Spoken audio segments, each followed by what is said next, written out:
16 जनवरी की रात एक सुपरस्टार पर जानलेवा हमला और अब 1613 पन्नों की वो चार्जशीट जिसने उस हमले की परतें खोल दी हैं। क्या ये सिर्फ एक सनकी फैन का काम था या इसके पीछे कोई गहरी साजिश? हम आपको दिखाएंगे हर वो खुलासा जो अब तक छिपा था।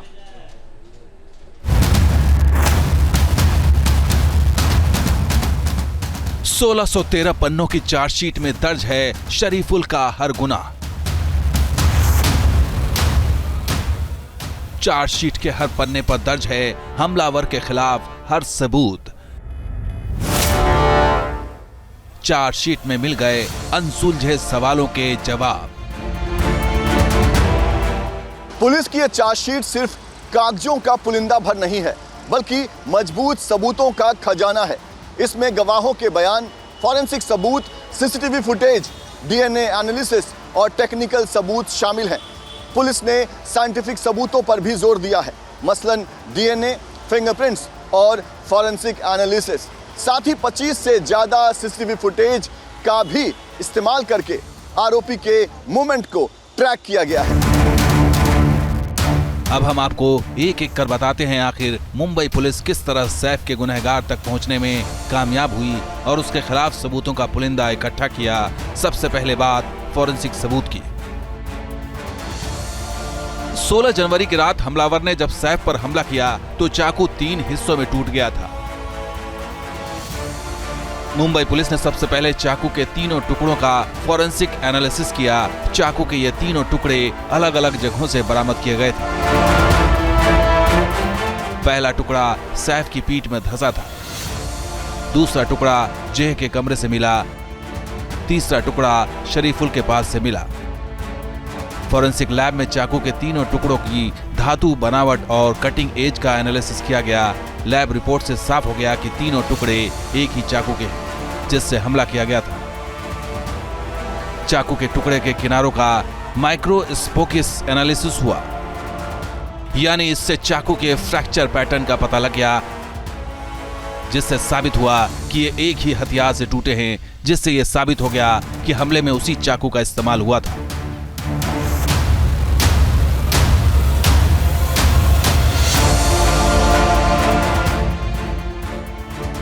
चाकू के टुकड़े, क्राइम सीन और शरीफुल के कपड़ों पर मिले ब्लड सैंपल का भी डीएनए एनालिसिस हुआ।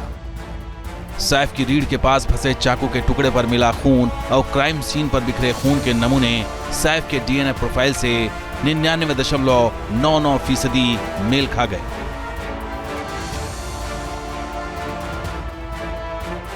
एलियामा फिलिप पर हमले के दौरान उनके कपड़ों और फर्श पर मिले खून के नमूने से भी उनके डीएनए मेल खा गए।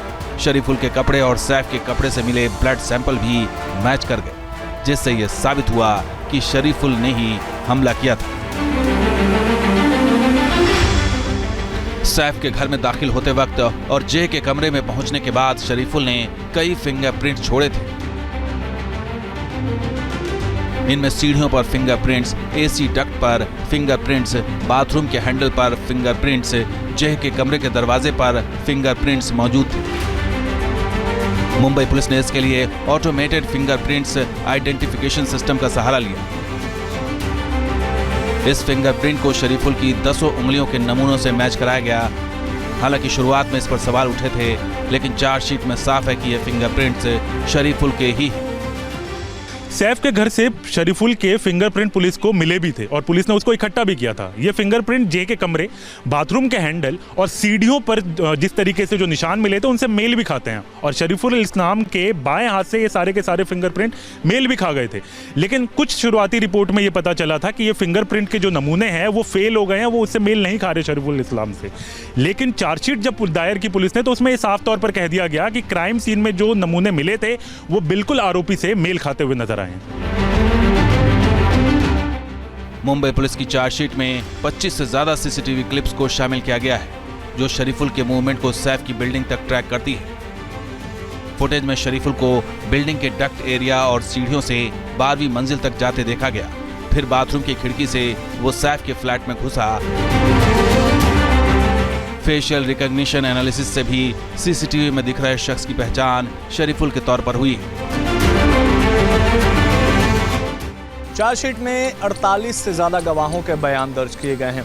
आपको बताएं, इन बयानों में सैफ अली खान, करीना कपूर खान, उनकी केयरटेकर एलिमिया फिलिप और दूसरे स्टाफ शामिल हैं। एलिमिया ने टीआईपी यानी टेस्ट आइडेंटिफिकेशन परेड में शरीफुल को हमलावर के रूप में पहचाना है। सैफ और करीना ने भी अपने बयानों में हमले की पूरी रात की घटना को बताया है, जिसमें शरीफुल के हमले और 1 करोड़ रुपए की मांग का जिक्र जो है वो किया गया है। सैफ के हमलावर तक पहुंचने के लिए पुलिस ने 20 से भी ज्यादा टीमें बनाई थी। मुंबई पुलिस ने शरीफुल के मोबाइल फोन और गूगल पे ट्रांजैक्शन को भी ट्रैक किया। शरीफुल ने ठाणे में पराठा और पानी की बोतल खरीदने के लिए यूपीआई का इस्तेमाल किया था, जिससे शरीफुल की लोकेशन पिन पॉइंट हुई। हालांकि उसके फोन से बरामद डेटा में कोई डायरेक्टर इनक्रिमिनेटिंग मैसेज नहीं मिला, लेकिन कॉल रिकॉर्ड्स और डेटा ने इसे मुंबई में उस रात मौजूद दिखाया। ये डिजिटल सबूत ही शरीफुल की गिरफ्तारी के वजह बन गए। शरीफुल के पकड़े जाने के बाद पुलिस ने क्राइम सीन को रिक्रिएट किया। शरीफुल ने बताया कि किस तरह वो सदगुरु शरण अपार्टमेंट की 5 फीट ऊंची दीवार को फांदकर अंदर पहुंचा था, कैसे वो 12 फीट की सीढ़ियों से होते हुए सैफ के फ्लैट तक पहुंचा था, फिर वहां से डक के रास्ते फ्लैट के अंदर वो कैसे दाखिल हुआ। ये रिक्रिएशन भी चार्जशीट का हिस्सा है। जाहिर है मुंबई पुलिस की चार्जशीट में वो तमाम सबूत मौजूद हैं जो इस केस की रीढ़ साबित हो सकते हैं। ये सबूत न सिर्फ शरीफुल को इस वारदात से जोड़ रहे हैं, बल्कि उसके गुनाहों को अंजाम तक पहुंचाने में भी काफी मददगार साबित हो सकते हैं।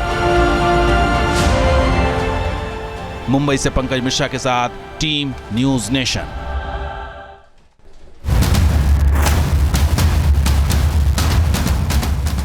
1613 पन्नों की चार्जशीट में दर्ज है शरीफुल का हर गुनाह। चार्जशीट के हर पन्ने पर दर्ज है हमलावर के खिलाफ हर सबूत। चार्जशीट में मिल गए अनसुलझे सवालों के जवाब। पुलिस की यह चार्जशीट सिर्फ कागजों का पुलिंदा भर नहीं है, बल्कि मजबूत सबूतों का खजाना है। इसमें गवाहों के बयान, फॉरेंसिक सबूत, सीसीटीवी फुटेज, डीएनए एनालिसिस और टेक्निकल सबूत शामिल हैं। पुलिस ने साइंटिफिक सबूतों पर भी जोर दिया है, मसलन डीएनए, फिंगरप्रिंट्स और फॉरेंसिक एनालिसिस। साथ ही 25 से ज्यादा सीसीटीवी फुटेज का भी इस्तेमाल करके आरोपी के मूवमेंट को ट्रैक किया गया है। अब हम आपको एक एक कर बताते हैं आखिर मुंबई पुलिस किस तरह सैफ के गुनहगार तक पहुंचने में कामयाब हुई और उसके खिलाफ सबूतों का पुलिंदा इकट्ठा किया। न्यूज नेशन अब व्हाट्सएप पर खबरों की ताजा अपडेट के लिए न्यूज नेशन के इस क्यूआर कोड को स्कैन करें।